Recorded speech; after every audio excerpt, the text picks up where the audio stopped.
全大好きマイチャンネルです。台風6号が今ね、もうすぐ暴風域っていうところに入ってきてる感じなんですけど、うちの裏口のところに野良猫ちゃんがなんか居座っております。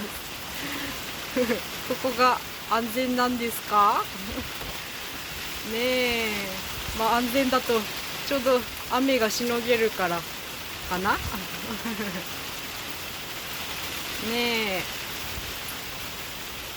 雨が結構降ってます。風ももうね、ぼちぼち出てきましたね。ぼちぼち。にゃんにゃん。ね、無事でいてね。うん。にゃんにゃん。そしたらね、またね、ご視聴ありがとうございました。